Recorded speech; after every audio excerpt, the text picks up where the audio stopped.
box that your table comes in, you will find the table assembly instructions. So you put your table together, but there's one part that doesn't come in that box. It comes in your box with your machine, and that is your insert. So let me show you the parts to this. You have a sensor cable and you have a foot pedal cable.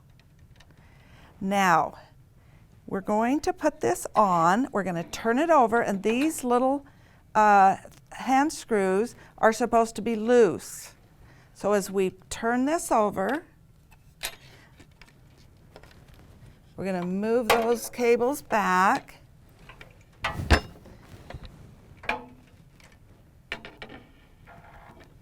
Slide that in, and then just slide it right in there. Now, do you see what happened?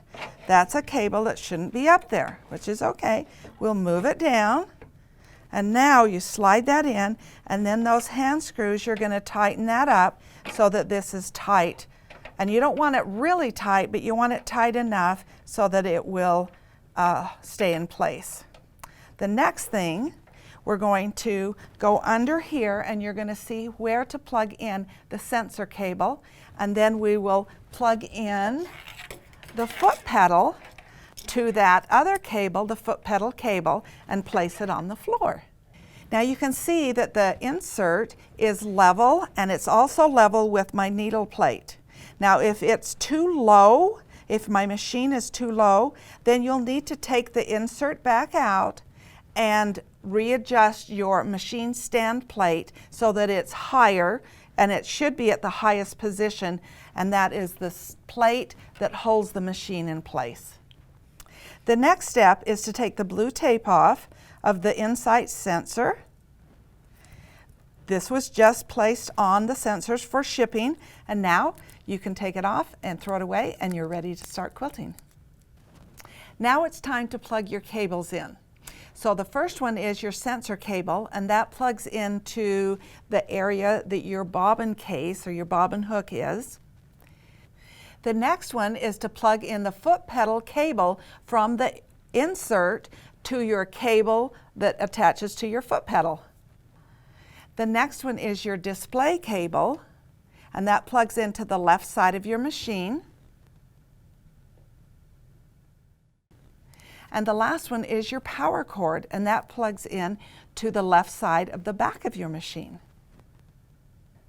Now let's install your thread mast. As your thread mast comes in your package, it has a nut and a washer.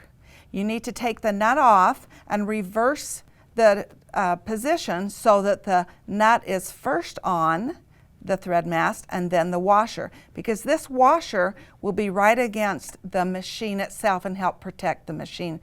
When you screw the thread mast into the hole on the rear of the machine, you will screw it on and position it so that your guides, your thread guides, are right over the top of your spool pins. Then you'll tighten this nut so that it won't turn as you're stitching with thread. To attach your display, you'll take the 2 silver screws and you'll screw those into the 2 holes on the top of your machine.